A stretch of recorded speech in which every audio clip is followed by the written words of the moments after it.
Ekitabo kya Zaaburi eshuura ya 9. Mukama okucwemanja z'oburyo. Ndyasiima Mukama n'omutima gwange gwona, manyisa abantu eby'okutangaza byona ebi waakozire. Ndyashemererwa nyesiimire omuri iwe, ndyayeshongora eby'okuhimbisa izina ryawe, iwe rukira boona. Ahabw'okuba abazigu banje bagarukire enyuma, bagwa, bahwerekyerera omu maisho gawe. Ahakuba okandwanaho nasinga orubanja omu mazima, oshutami aha kitebe kyawe ky'obukama noocwemanja omu buryo. Okahana amahanga, wacwekyereza ababi, wamarraho kimwe amaziina gaabo ebiro n'ebiro.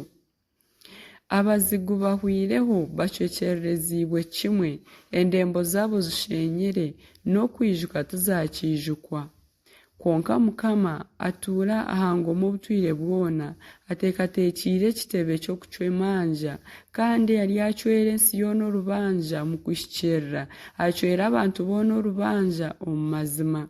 Mukama n'obuhungiro bw'abarikuburaabuzibwa, obu bahungiramu omu biro by'obusaasi. Abo abarikumanya izina ryawe baryakwesiga, ahakuba iwe Mukama tokahemukaga habakusherra. Mweshongore eby'okuhimbisa Mukama otuure omuri Sayuni, kandi mumanyise abantu boona ebyakora, ahakuba ogohorera eshagama abataho omutima, kandi tayebwa kutaka kw'abari omu busaasi. Ai Mukama ongirire embabazi, reba okubonaabona okundi kubonaabonesibwa abari kunyanga. Iwe onyimusya okanyiha aha marembo ga rufu, ngu mbone kumanyisa okuhimbisibwa kwawe kwona, kandi ndyashemerererwa okujunwa kwawe omu marembo ga Sayuni. Abanyamahanga bagwire omu busa obu batimbire, ebigyere byabo byakwatwa ekigoye ekibategere. Mukama akeyoreka yaakya orubanja, ababi bakwatirwa omutego omu bibakozire n'emikono yaabo. Hegayoni. Ababi baryagaruka okuzimu, nigo mahanga goona geebwa ruhanga.